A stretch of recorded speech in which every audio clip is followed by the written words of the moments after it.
आप होते कौन है? Who are you? इस्तीफा दो।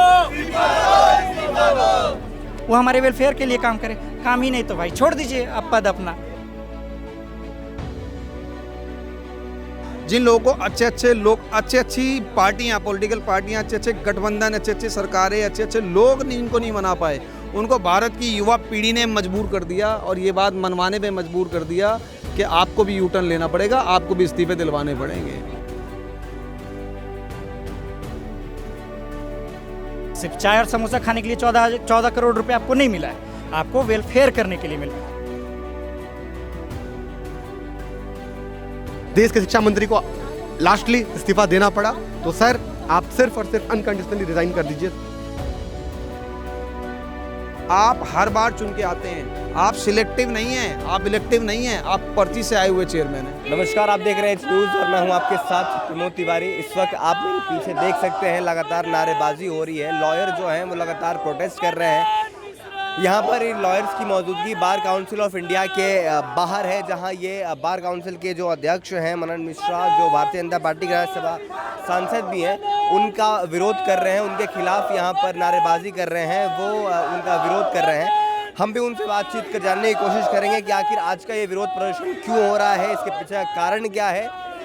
क्योंकि मनन मिश्रा को लेकर पिछले कुछ दिनों भी कंट्रोवर्सी हुई थी, जब उन्होंने एक ब्लैंकेट ऑर्डर निकाल दिया था उन छात्रों के खिलाफ जिन्होंने नलसार में सीजीआई का विरोध किया था। अब उसके अलावा भी कई मुद्दों को लेकर यहाँ पर ये वकील इकट्ठा हुए हैं और वो लगातार मनन मिश्रा का विरोध कर रहे हैं। हम इन विरोध कर रहे हैं लॉयर से बातचीत कर तमाम मुद्दों पर उनकी राय जानने की कोशिश करेंगे। हमारे साथ इस वक्त कुछ लॉयर्स मौजूद हैं, हम उनसे बातचीत कर जानने की कोशिश करेंगे कि आखिर ये विरोध प्रदर्शन हो क्यों रहा है। आज आप लोग यहाँ पर इकट्ठा हुए हैं बार काउंसिल ऑफ इंडिया के ऑफिस के बाहर, मनन मिश्रा का विरोध कर रहे हैं। आप लोग के मुद्दे क्या क्या हैं? भैया आपको मैं बहुत पहले से जान रहा हूँ और आप हमेशा लॉ फैकल्टी में ज़्यादातर आप आते हैं, हम लोग से बातचीत करते हैं और आप ज़्यादातर यंग जनरेशन की समस्याओं को समझते हैं। और एक बच्चा जो अब स्टूडेंट से प्रोफेशन की तरफ आ रहा है, अगर आप उसको आर्बिट्री रोकोगे, और जहां आप संविधान पढ़ाते, कॉन्स्टिट्यूशन पढ़ाते हो, उसी के आर्टिकल को आप ना जानते हुए भी ऐसा एक्शन ले रहे हो जिससे पूरे वकील समाज आज शर्मिंदा है कि हमारे छोटे यंग्स लॉयर के लिए आपने जो डिसीजन लिया कि आपका इनरोलमेंट नहीं होगा, रोक रहे हैं। आप होते कौन है? Who are you? आप में जरा सा भी कौन सा आपको सुप्रीम कोर्ट या भारत का संविधान अधिकार दे दिया है कि BCI rule and regulation maintain करेगी? वहाँ अगर उन्होंने हत्या भी किसी का किया था तो उसे लिए कोर्ट है, वहाँ के एडमिनिस्ट्रेशन है। आप कौन होते हैं? Who are you?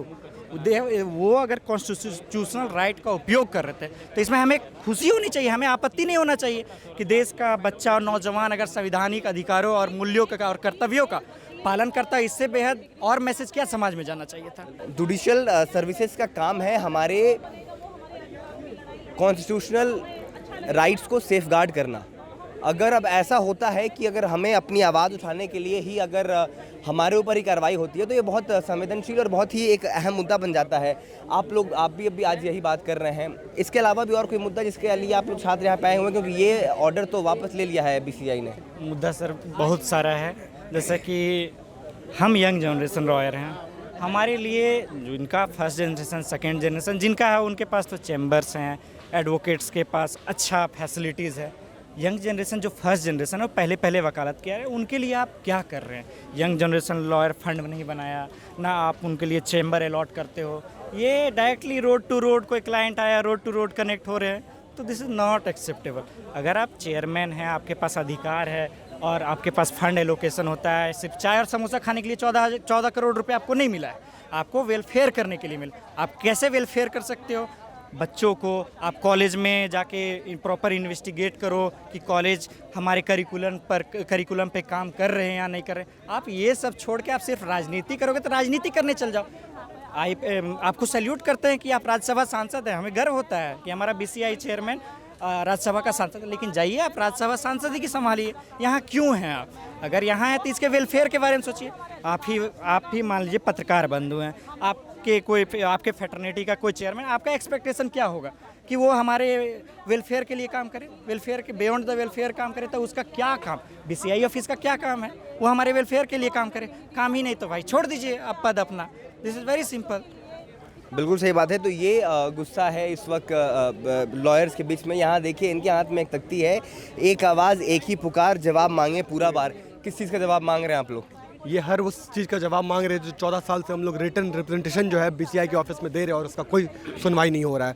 हमें फेक आश्वासन देके बार बार भेज दिया जा रहा है कि इस पे काम होगा। ना चैम्बर अलॉटमेंट को लेके बात होती है, ना वकील के इंश्योरेंस को लेके बात होती है, ना उनके प्रोटेक्शन को लेके बात होती है। और ऐसे न्यूमरस इशूज़ है जिसके बारे में हम बात करना चाहते हैं और ना ये सुनते हैं ना उस पर एक्ट करते हैं।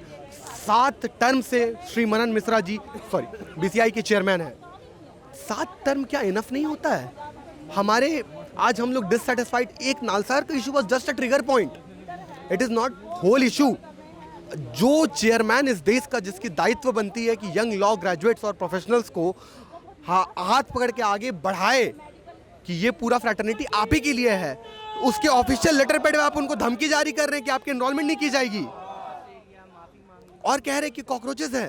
तो यंग लॉ ग्रेजुएट्स को लेकर के और पूरी वकील फ्रैटर्निटी इस चीज़ से बहुत ही आहत है। ठीक है, हम सिर्फ अब आपसे मांग रहे हैं, हमारा सिर्फ एक अनकंडीशनल डिमांड है, तब तक यहाँ से कोई वकील भाई जाने वाला नहीं है, उल्टा उनका तादाद बढ़ने ही वाला है। सीजीपी प्रोटेस्ट ने आप लोगों ने देख लिया था कि युवाओं का क्या पावर है। देश के शिक्षा मंत्री को लास्टली इस्तीफा देना पड़ा, तो सर आप सिर्फ और सिर्फ अनकंडीशनली रिजाइन कर दीजिए। Thank you. तो ये छात्र जो है, छात्र नहीं माफ़ कीजिएगा, ये लॉयर्स जो हैं, ये एडवोकेट जो हैं, यहाँ पर मनन मिश्रा का इस्तीफ़ा मांग रहे हैं। अब ये कह रहे हैं कि जब तक आप इस्तीफ़ा नहीं देंगे तब तक हम यहाँ जाने वाले नहीं हैं। मैं चाहता हूँ कि ये भी कैमरा पर्सन दिखाएं कि यहाँ पे बैरिकेड्स लगी हुई हैं। यहीं पर सिर्फ बैरिकेड्स नहीं लगे हुए हैं, अंदर भी देखिए बैरिकेड्स लगे हुए हैं। तो एक तरीके से ट्रिपल लेयरिंग है बैरिकेशन की और यहाँ पे तमाम सिक्योरिटी फोर्सेस मौजूद हैं। यहाँ पर रैफ के अधिकारी भी मौजूद हैं, यहाँ पे दिल्ली पुलिस के जवान भी हैं और यहाँ पर CISF की भी मौजूदगी है। आपको बता दें यहाँ भी बैरिकेडिंग की गई है। और अगर आप इस इलाके में आए हैं तो आपको पता होगा कि बार काउंसिल ऑफ इंडिया की जो बिल्डिंग है वो ठीक जो कांग्रेस मुख्यालय है, जो इंदिरा भवन है, उसके बगल में है। तो यहाँ पर जितने भी आने वाले रास्ते हैं उन तमाम रास्तों को जो है पुलिस ने बैरिकेड से घेर दिया है। यहाँ पर आने के लिए भी आपको घूम कर आना पड़ेगा। तो इस वक्त यहाँ पर ये स्थिति है। लॉयर्स जो हैं वो लगातार विरोध कर रहे हैं, वो मनन मिश्रा के इस्तीफ़े की मांग कर रहे हैं और इस्तीफ़े की मांग को लेकर यहाँ पर इकट्ठा हैं। हम और भी वकीलों से बातचीत कर जानने की कोशिश करेंगे कि वो आज यहाँ पर क्या कर रहे हैं और उनके और भी कौन कौन से मुद्दे हैं। तो मैं आपसे जानना चाहूँगा कि कौन से ऐसे वेलफेयर्स के काम हैं जो आपको लगता है कि बतौर BCI अध्यक्ष मनन मिश्रा फेल रहे हैं करने में? देखिए, अगर बात करें मनन मिश्रा जी के फेलियर होने की, तो सबसे बड़ी बात एक एडवोकेट जो है, अगर बात करें कि एडवोकेट के लिए अभी तक कोई उन्होंने उनके हित में कोई काम नहीं किया है। एक एडवोकेट एक्ट जो कि जिसके खिलाफ कम से कम 2 से 3 बार स्ट्राइक हो चुकी है, जिसे उस एक्ट को लागू करवाने के लिए स्ट्राइक तक की हो चुकी है, लेकिन उन्होंने आज तक भी वो एक्ट लागू नहीं किया है, जिसमें हमारे लिए कुछ हमारे अधिकार हैं। आप देखेंगे कि कितने सारे केसेस, मतलब कितनी सारे इंसिडेंट्स आप देखेंगे दिल्ली के हर क्षेत्र के पुलिस थानों में कि आप अगर हम वहाँ पर जाते हैं, पुलिस वाले हमारे साथ अभद्र व्यवहार करते हैं, हमारे साथ बदतमीजियाँ करते हैं, हमारी बातों को नहीं सुनते, हमारी कोई सुनवाई नहीं होती। तो अगर जब हमारे ही लोग हमारे लिए कोई एक्ट नहीं बनाएंगे तो दूसरा हमारी नहीं सुनेगा। सेकंड थिंग कि जो न्यू कमर्स आते हैं, जो नए बच्चे आते हैं, एनरोल्ड कराते हैं, वो इतना स्ट्रगल करते हैं। हर कोई अमीर फैमिली से नहीं होता, बहुत सारे बच्चे गरीब फैमिली के भी होते हैं। उनको कोई कमाई, इनको कुछ ऐसा करना चाहिए, BCI को, BCD को कोई ऐसे रूल बनाने चाहिए कि जो नए बच्चे आते हैं उनको कम से कम एक इनकम, ऐसी छोटी सी इनकम भी प्रोवाइड करानी चाहिए जिससे वो अपने घर का थोड़ा सा खर्च करने में, उठाने में थोड़ा सा सक्षम हो सके। वो बेचारा 3 साल 4 साल निकाल देता है लेकिन उनको कोई अर्निंग नहीं मिलती। इस वजह से वो बच्चे निराश होते हैं। बहुत सारे बच्चों की वकालत नहीं चल पाती। वो ये सोच के रह जाते हैं कि अगर हम इस वकालत के पेशे में जाएंगे तो हमारे 3 से 4 साल लग जाएंगे, उसमें हम क्या करेंगे। हमारे लिए कोई मेडिकल की कोई सुविधा नहीं है। अगर हमारी फैमिली में, हम भी फैमिली रखते हैं, हमारी भी फैमिलीज़ हैं, हमें या हमारी फैमिली मेम्बर को किसी को कुछ होता है तो हमारे पास कोई मेडिकल की सुविधा नहीं है। तो यही सारे मुद्दे हैं कि हमारे वेलफेयर के लिए इन्होंने अभी तक ऐसा कुछ किया नहीं है जिसमें हम ये सोच सके कि इन्होंने कुछ अच्छा किया है। सर, हमने बहुत से मुद्दे सुने, चाहे ब्लैंकेट ऑर्डर, प्यूनिटिव ऑर्डर जो निकाला था मनन मिश्रा जी ने वो हो गया, चाहे यंग लॉयर्स की या एडवोकेट्स के वेलफेयर पे काम नहीं करना हुआ, या फिर मैम ने जैसे बताया कि 14 दिन की ट्रेनिंग पे भेजा जा रहा है, इरिस्पेक्टिव कि वो 20-30 साल काम कर चुके हैं। ये तमाम मुद्दे हैं। अब सर मेरा सवाल ये है कि कुछ लोग इन मुद्दों में सुधार की बात कर रहे हैं और कुछ लोग मनन मिश्रा के इस्तीफे की बात कर रहे हैं। आपको लगता है कि मनन मिश्रा का इस्तीफा ज़्यादा ज़रूरी है या सुधार ज़्यादा ज़रूरी है सर? देखिए, मैं एडवोकेट शशि भूषण रोहिणी कोर्ट से। जब हम एक परिवार में होते हैं और हमारे परिवार का मुखिया बिगड़ जाता है तो हम उसको घर से बाहर नहीं निकालते, लेकिन उसको हटाकर किसी और को मुखिया बना देते हैं। तो सिमिलरली वकील जो है वो भी एक परिवार ही है हमारा। तो अब मनन मिश्रा जी उस पोजीशन को नहीं संभाल पा रहे हैं। वो राज्यसभा चले गए हैं, वहाँ पर वो गवर्नमेंट की क्या चाटुकारिता कर रहे हैं, क्या उनको खुश कर रहे हैं, उससे हमारे को इतना मतलब नहीं है। हमारे को एक वकीलों के संघर्ष और वकीलों की सुरक्षा ज़्यादा इंपॉर्टेंट है। एडवोकेट प्रोटेक्शन एक्ट जो कि एक वक्त से लागू है। मनन मिश्रा जी अगर ये जो 3 नए कानून आए थे अगर इनका विरोध कर देते तो आज ये दिन भी हमें ना देखना पड़ता। क्यों इन एक्ट्स में ऐसा क्या है? हमारे दर्शकों को एक बार एक्सप्लेन कर दीजिए। जो 3 नए कानून आए हैं उनमें क्या है, उन कानूनों में आप 50 नए कानून ऐड कर दे दीजिए, कोई दिक्कत नहीं था। अब ये हो गया है कि आपने 302 धारा पढ़ रखी है कि 302 खून की धारा है, लेकिन अब नए कानून में वो धारा नहीं है। आपको पता है कि 376 रेप की धारा है, लेकिन नए कानून में वो नहीं है। अब बीएनएस की बात कर रहे हैं। बीएनएस की बात, ये जो आईपीसी को बदलकर बीएनएस किया गया है, इंडियन पिनल कोड को बदलकर जो भारतीय न्याय संहिता किया गया है, ये उसकी बात कर रहे हैं सर। उसमें यही दिक्कत आई है कि आपने एक एमटेक स्टूडेंट को, पीएचडी स्टूडेंट को वापस 10वीं में लाके बैठा दिया है। वो जो क्या कहते हैं सेक्शन थे वो उनको याद करने पर ध्यान दे रहा है, ना कि अपने क्लाइंट की फाइल पढ़ने पर। तो ये कुछ मुद्दे, लेकिन इस पर भी एक दूसरा पक्ष ये कहता है कि ये तो सुधार की आवश्यकता है, बहुत पुराने हो गए थे कानून, इसलिए नए कानून लाने जरूरी थे। और नए आप नए एक नहीं 50 लाइए, उसमें कोई दिक्कत नहीं है। आप उसमें कितने ही ऐड करते जाइए, आपको संविधान कहाँ रोक रहा था। लेकिन आपने उसको एक नाम बदलने की चेष्टा में, अपनी क्या कहते हैं वाहवाही लूटने के चक्कर में एक पीएचडी एमफिल स्टूडेंट को वापस से क्या कहते हैं आपने आप कह रहे हैं कि आपने कानूनों को बदलने के चक्कर में अपने एक पूरी व्यवस्था को बदलने का काम कर दिया, जिसकी वजह से अब कानून लॉयर। इंग्लिश की एक कहावत है ना, it's never advisable to change the winning combination.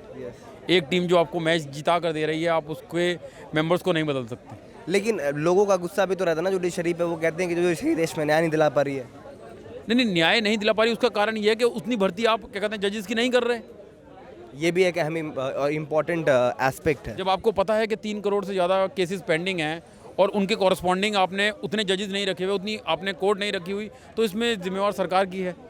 बिल्कुल जिम्मेदारी बनती है और इस जिम्मेदारी को लेना पड़ेगा सर। आप भी यहाँ पे लोग लगातार कह रहे हैं कि जब तक मनन मिश्रा इस्तीफा नहीं देंगे आप लोग यहाँ से नहीं निकलेंगे या आप लोग यहाँ से नहीं जाएंगे। आप क्या सोचते हैं? आपको लगता है कि मनन मिश्रा बात मानेंगे? बात तो अच्छे मान जाते हैं। मुझे लगता है 56 इंच की सरकार भी, मैं नाम नहीं लेता किसी का, लेकिन आप ये देख लीजिए 12 साल में भी जो लोग, जिन लोगों को अच्छी पार्टियां, पॉलिटिकल पार्टियां, अच्छे गठबंधन, अच्छी सरकारें, अच्छे लोग इनको नहीं मना पाए, उनको भारत की युवा पीढ़ी ने मजबूर कर दिया और ये बात मनवाने पे मजबूर कर दिया कि आपको भी यू टर्न लेना पड़ेगा, आपको भी इस्तीफे दिलवाने पड़ेंगे, क्योंकि जब गलत होगा लोग खड़े होंगे। और यही वही बात है। अब जो गलत हुआ है, आपने जो गलत किया है वो वकीलों के साथ गलत किया है। फिर से आपने देश के युवाओं को छेड़ने का काम किया। आपने नालसा जैसी यूनिवर्सिटी के स्टूडेंट्स जो फ्रीडम ऑफ स्पीच के सहारे अपनी बात रख रहे थे, उसको आपने दबाने का काम किया। आपने उनमें डर पैदा करने का काम किया। आपने नोटिफिकेशन जारी करके उनका एनरोलमेंट रोकने का काम किया। लेकिन आप ये देखिए कि ऐसा क्या कारण बन गया। आप टिके रहते अपनी बात पे, आपकी बात बिल्कुल ठीक थी, आप मत लेते ऑर्डर पास, क्यों लिया आपने? मेरा कहना सिर्फ ये है कि मनन मिश्रा जी जो है वो यूटर्न से आई हुई सरकार के यूटर्न वाले बीसीआई चेयरमैन हैं और इसीलिए अपनी जो उसका पावर का मिसयूज़ कर रहे हैं, लेटर्स का मिसयूज़ कर रहे हैं। और पिछले काफ़ी समय से मैं ये देख रहा हूँ कि हमारे वकील भाइयों के हित की आप बात नहीं कर रहे हैं। आपको बैठाया गया था 14 साल पहले सिर्फ इसलिए कि आप जो हैं इनके हित की बात करेंगे। आप हर बार चुन के आते हैं, आप सिलेक्टिव नहीं हैं, आप इलेक्टिव नहीं हैं, आप पर्ची से आए हुए चेयरमैन हैं। अच्छा, अब तो लोगों का ये कहना है कि वो ऑर्डर वापस ले चुके हैं, तो अब ये विरोध क्यों हो रहा है? ऑर्डर भी वापस ले चुके हैं, सॉरी भी बोल चुके हैं, लेकिन हम लोग ये देख रहे हैं कि सॉरी बोल कौन रहा है, कार्यशैली देख रहे हैं हम लोग। ये अकेला एक मुद्दा नहीं है, इससे पहले भी बहुत सारे मुद्दे हैं। अगर 14 साल के अंदर अगर आपका कार्यकाल देख लिया जाए, अगर आपके से 100 लेटर्स निकाल दिए जाए तो 100 में से 90 लेटर्स वकीलों के हित को खराब करने के लिए दिखाई देंगे। इस पर आप देख सकते हैं इनके हाथ में एक तख्ती है जिस पर लिखा हुआ है 14 साल कार्यकाल, वकीलों का हाल बेहाल, रिज़ाइन। अब आप लोग मनन मिश्रा का रिजिग्नेशन मांग रहे हैं। आप ये बताइए, आप लोग कितने दिनों तक प्रोटेस्ट करने के लिए रेडी है, क्योंकि रेजिग्नेशन इतनी आसानी से तो मिलने वाला नहीं है। सर, अगर आपने कभी वकीलों को प्रोटेस्ट देखे हों तो आपको मालूम होगा कि वकील अगर किसी आंदोलन में या प्रोटेस्ट में उतरता है ना, तो अपनी मांग पूरी करके उतरता है, क्योंकि हम कभी भी ना हक के लिए खड़े हुए ही नहीं, हम हक के लिए हमेशा खड़े होते हैं।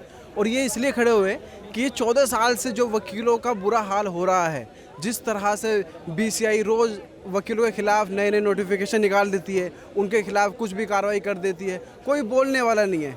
लेकिन आज इन्होंने खुद ही एक हल्की सी चिंगारी दी है वकीलों को, उस चिंगारी से वकील जाग गया है और आज यहाँ पर खड़ा हुआ है। और आज तो ये अर्जेंट कॉल था कि जो मिनिमम से आए हैं, और अभी आने वाले टाइम में ऑल इंडिया से, पूरे भारतवर्ष से अधिवक्ता समाज यहाँ पर इकट्ठा होने का काम करेगा और BCI चेयरमैन का हम इस्तीफ़ा लेकर रहेंगे। आपने कहा कि ऑल इंडिया से लोग आएंगे, अब ये आपको क्या लगता है, जैसे जो ब्लैंकेट ऑर्डर निकाला था, जो प्यूनिटिव ऑर्डर निकाला था इन्होंने, उसका विरोध बार काउंसिल ऑफ बॉम्बे ने भी किया, कई स्टेट बार काउंसिल्स ने भी इसका विरोध किया, वो ऑर्डर उन्होंने वापस ले लिया। फिर अब इस प्रोटेस्ट का क्या तुक बनता है? देखिए, जो उन्होंने नोटिफिकेशन निकाला था नलसारी यूनिवर्सिटी के बच्चों के लिए, उसके लिए उन्होंने माफ़ी मांग के अपना हाथ साफ कर लिया। लेकिन हम यहाँ पर जो खड़े हैं ना, वो सिर्फ वो एक छोटा सा मुद्दा था यूनिवर्सिटी वाला। इन्होंने क्या करा, एक पब्लिसिटी पाने के लिए इन्होंने एक छोटा सा उठाया कि हमें थोड़ा फेमस हो जाएंगे, लेकिन उसके अलावा बहुत सारे मुद्दे हैं। इन्होंने बीच में एक नए कानून, 3 नए कानून पास कर दिए, और पास करने के बाद एक नोटिफिकेशन निकाल दिया कि अगर कोई भी अधिवक्ता समाज, कोई भी एडवोकेट उस कानून का विरोध करेगा तो उसका हम लाइसेंस रद्द कर देंगे। ये क्या हुआ? आप कौन होते हो जो लाइसेंस रद्द करने वाले? एडवोकेट अगर अपनी आवाज़ नहीं उठा पाएगा तो फिर समाज की आवाज़ क्या उठाएगा? अधिवक्ता हर एक नागरिक, आम नागरिक जो अपने लिए बोल नहीं सकता, उसके लिए पैरवी करता है कोर्ट में खड़ो कर। और अगर वकील अपने लिए ही नहीं बोल पाएगा तो फिर किसके लिए? यानी कि आप तो वकील को बांध रहे हो। अरे आप ही तो बंधे हुए हो, आप सरकार के कदमों के नीचे हो, पैरों के नीचे हो, सरकार के हाथ के नीचे आप काम कर रहे हो। अगर आज जब राज्यसभा सांसद हो आप, तो कम से कम वकीलों को तो मत करो। अगर आपसे वकीलों का काम नहीं किया जा रहा है तो आप इस्तीफ़ा दे दो, हम हमारा अधिवक्ता कोई भी चुन लेंगे जो हमारे BCI का चेयरमैन बन जाएगा और जो हमारे वकीलों के लिए, हित के लिए काम करेगा। अभी तक हमने जितने वकीलों से बात की, अब यहाँ पर हम जितनी भी तख्तियाँ देख रहे हैं उसमें एक तख्ती बड़ी कॉमन है, और ये है कि 14 साल का कार्यकाल, वकीलों का हाल बेहाल। ये लगभग सारे वकील ये तख्ती लेकर खड़े हुए हैं, और हम इस एक परसेप्शन के साथ यहाँ पर आए हुए थे कि शायद जो प्यूनिटिव ऑर्डर नलसार के स्टूडेंट्स को जारी किया गया था मनन मिश्रा की तरफ से, ये सिर्फ उसके खिलाफ एक आंदोलन है। बट यहाँ पर आने के बाद हमें बहुत से और भी मुद्दे जानने को मिले, चाहे वो जो एडवोकेट्स के वेलफेयर से जुड़ा हुआ था। हम इनसे ये बातचीत जानने की कोशिश करेंगे।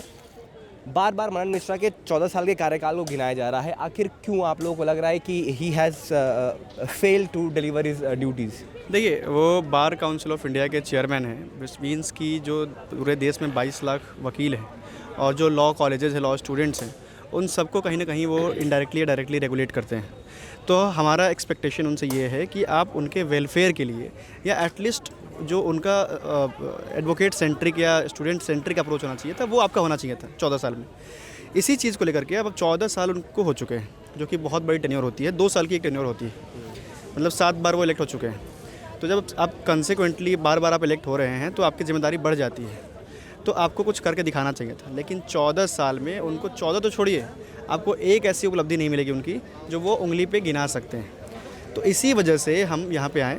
अब उनकी उपलब्धि क्या है मैं आपको गिना देता हूँ। वो खुद ही कहते हैं कि 35 से 40% जो एडवोकेट्स हैं वो फेक डिग्री लेके आए हुए हैं। तो सर, ये फेक डिग्री कैसे लेके आ गए? क्योंकि बार काउंसिल आपके चेयरमैन आप हैं, आप रेगुलेट करते हैं लॉ कॉलेजेस को, तो कैसे लेके आ गए? और आए तो आपने क्या एक्शन लिया उनके खिलाफ? आप तो पूरा का पूरा जो डर्ट फैला रहे हैं वो तो आप ही फैला रहे हैं, आपके एकदम देख रेख में हो रही है। तो ये आपकी अचीवमेंट है। दूसरी अचीवमेंट उनकी ये है कि मोदी जी जो है, मोदी जी को माई लॉर्ड कहते हैं। मतलब आप समझिए, माई लॉर्ड जजेस के लिए यूज़ किया जाता है। तो वो किसी पॉलिटिकल पर्सन को या किसी एग्जीक्यूटिव में जो कोई पोजीशन होल्ड कर रहा है उसको आप अगर आप माई लॉर्ड कह के बुलाते हैं, कितनी बुरी और कितनी शर्म वाली बात है। और आप लेटर हेड को अपीज़ करने के लिए यूज़ करते हैं। तो इन सब, ये सारे आपके अचीवमेंट्स हैं। और इससे भी जब मन नहीं भरता है आपका, तो आप क्या करते हैं कि बच्चों को धमकाते हैं कि हम आपको एनरोलमेंट नहीं होने देंगे। आप वकीलों को धमकाते हैं कि आपका एनरोलमेंट कैंसिल कर देंगे अगर आप खिलाफ जाएंगे इनके।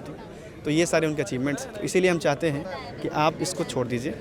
हमारे प्रोफेशन में आपसे 1000 गुना काबिलियत रखने वाले लोग हैं, जो इस ऐसे ऑर्गेनाइजेशन को बहुत ऊपर तक लेके जा सकते हैं, बहुत अच्छे तरीके से चला सकते हैं। तो इसीलिए हम इस्तीफा मांग रहे हैं। मैं कुछ देर से यहाँ पे खड़े होके इनकी बातें सुन रहा था और ये बड़ी इंटरेस्टिंग बातचीत कर रहे थे। उन्होंने कहा कि CJP प्रोटेस्ट को लेकर बात कर रहे थे। उन्होंने कहा कि तरीका चाहे जो भी हो, कई कुछ चीज़ों से ये असहमत थे, लेकिन कहा जो मैटर था, जो कॉज था वो बढ़िया था और बहुत ही इंपॉर्टेंट होता है किसी को अकाउंटेबल ठहराना और किसी से अकाउंटेबिलिटी लेना। और जो भी BCI ने या मनन मिश्रा ने जो वो प्यूनिटिव ऑर्डर दिया था, अब वो भी इंडिया के one of the most premium law institute के बच्चे, अगर मतलब वो बच्चे जो आगे चल के आपकी जुडिशल सर्विसेज जुड़ेंगे, जो आपके लीगल प्रोसेस में जुड़ेंगे और जिनका काम होता है हमारे फंडामेंटल राइट्स, हमारे कॉन्स्टिट्यूशनल राइट्स को सेफगार्ड करना, अगर उनके ही कॉन्स्टिट्यूशनल राइट्स पे इस तरीके का एक प्यूनिटिव ऑर्डर आता है तो वो बहुत क्वेश्चनेबल है और बहुत सारे सवाल खड़े करता है। हम तमाम मुद्दे सुन चुके हैं। मेरा आप लोगों से पहला सवाल यही होगा कि आप लोग कितने दिनों तक प्रोटेस्ट करने के लिए तैयार हैं, क्योंकि इतनी आसानी से इस्तीफ़ा तो शायद ना मिले। ये तो उन्हें तय करना है कि हम कितने दिन प्रोटेस्ट करेंगे। हमारी डिमांड्स क्लियर हैं। आप लोग कितने दिनों तक के लिए रेडी हैं? मैं कह तो रहा हूँ, ये उन्हें तय करना है हम कितने दिन बैठेंगे। वो अभी कर दें, हम आज कर देंगे मोरालिटी ग्राउंड पे इस्तीफा, बहुत खुशी की बात है। वो कहीं नहीं 1 महीना पूरा टेस्ट लेंगे, हम 1 महीने यहाँ बैठे हैं, वो कहीं नहीं 1 साल बैठे, हम यहीं बैठे हैं, कहीं जाने वाले नहीं हम। Our demands are very clear. जितनी जल्दी हो सकेगा इस्तीफा देंगे तो ये प्रोटेस्ट खत्म होगा। जब तक वो बैठे रहेंगे तब तक हम भी धरना देंगे। अच्छा, आप लोग एक बस दर्शकों को क्लियर कर दो, आप लोग की मांगे क्या है? एक ही मांग है, रेजिग्नेशन या रिफॉर्म? रिफॉर्म की बात बाद में आएगी। पहले तो हमें इस बात का जवाब दे, जो 14 साल से उन्होंने एक पोजीशन होल्ड करके रखी हुई है और जो हमारा वेलफेयर फंड उनके पास जाता है अदर स्टेट काउंसिल्स के द्वारा, उनका पहले तो हिसाब दें। वो हिसाब अगर नहीं दे पा रहे हैं तो रेजिग्नेशन दे दें। अगर कोई एक चीज़ तो हमें जो हम मांग रहे हैं वो हमें दे दें। आपका हेड और टेल दोनों नहीं हो सकता। It can be only one part, इधर हेड और इधर टेल। अच्छा, यंग लॉयर्स के वेलफेयर को भी लेके बहुत सी बातें उठ रही हैं कि हमारे वेलफेयर का जो फंड होता है, जो कि if I am not wrong साल का 14 करोड़ रुपए है, 14-15 करोड़ रुपए है करीबन, तो 14 साल से ही है। अब आप लोग का आरोप है कि लॉयर्स का वेलफेयर नहीं हो रहा है। कुछ एग्जांपल्स देके हमारे व्यूअर्स को समझाएंगे आप लोग? तो तब आएंगे ना जब अल्टीमेटली कुछ काम होगा। 14 साल से एक ही पोजीशन होल्ड करके रखना और उसके बाद कोई काम ना करना, वेलफेयर तो बात की बात है। यहाँ तो बिल्कुल हमारा जुडिशियल सिस्टम, सारी जस्टिस, सब कुछ फेल हो चुका है।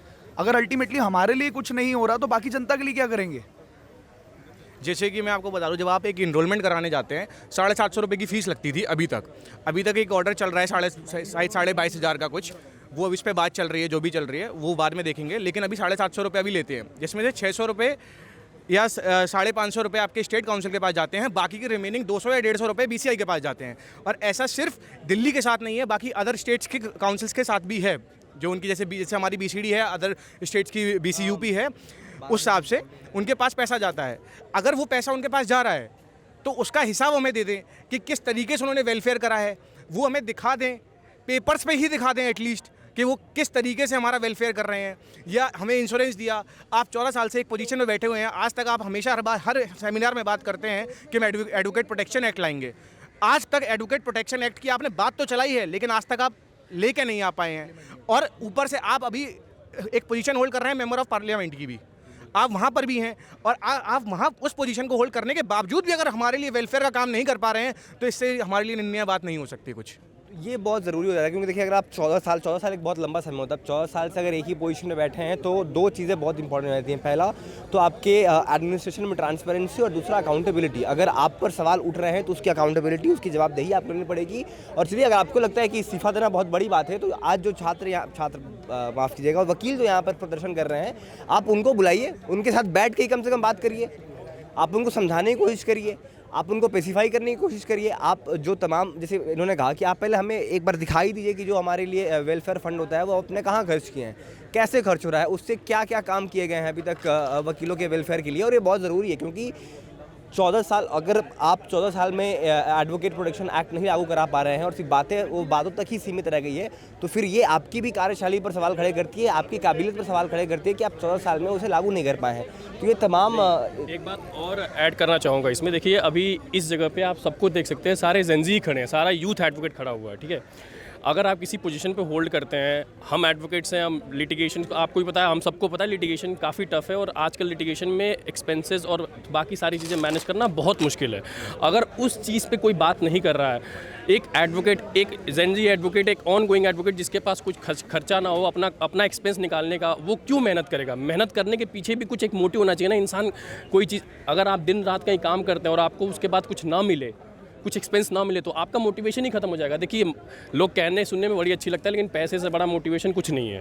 पैसा, अगर आपको पैसा मिलेगा ना, at the end of the day आप काम करना चाहोगे, चाहे वो कोई सा भी काम हो।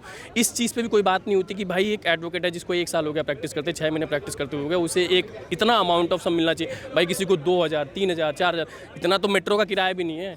इस चीज़ पे भी तो बात होनी चाहिए, इस चीज़ पे भी तो आपको आवाज़ उठानी चाहिए। तो हमारा मांग यही है भाई कि अगर आप एक पोजीशन पे बैठे हैं, आपके पास पावर है, आप रिफॉर्म ला सकते। देखिए, मांग उसी से की जाती है जिसके पास पावर होता है, वरना तो हम कहीं और भी जाके ये चीज़ कह सकते थे।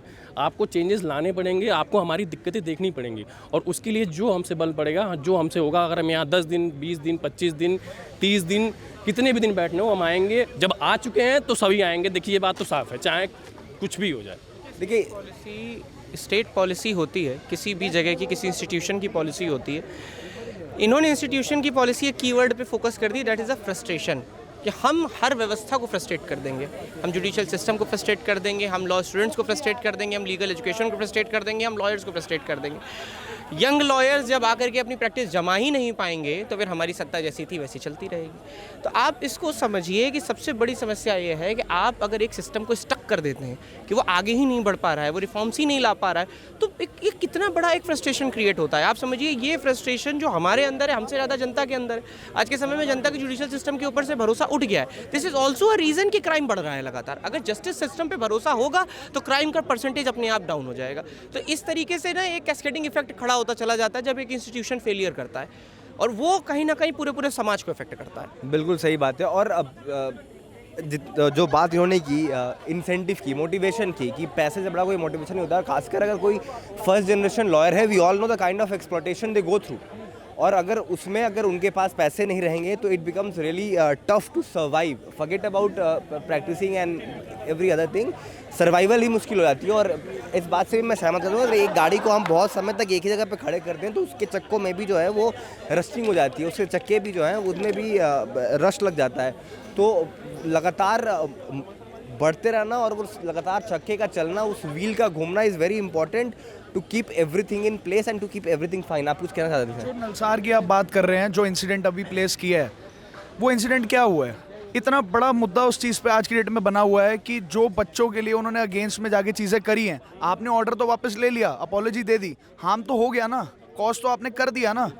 अब वो प्रदर्शन करना हमारा जायज़ है, रिफॉर्म्स लाने बिल्कुल जायज़ हैं। रिफॉर्म्स आएंगे ही नहीं तो हम आवाज़ अपनी ज़रूर उठाएंगे, जितने दिन भी उठानी पड़े। अगर रिफॉर्म्स नहीं आते हैं तो हम इनका इस्तीफा ज़रूर मांगेंगे। बिल्कुल सही बात है। देखिए, और विद इस फादर का डाला होता है ना कि with great powers come great responsibility. और आप जब ऐसे रिस्पॉन्सिबल पोजीशन में बैठे हैं, आप बार काउंसिल ऑफ इंडिया के अध्यक्ष हैं, आपके मुंह से निकला एक भी शब्द, आपके पेन से पारित हुआ एक भी ऑर्डर बहुत रेलेवेंस रखता है। और ऐसे में इस तरीके का एक अनकॉन्स्टिट्यूशनल ऑर्डर निकालना और सीधे इस देश के और इस देश के लॉ छात्रों के कॉन्स्टिट्यूशनल फ्रीडम पर आघात करना बहुत इररिस्पॉन्सिबल हरकत थी।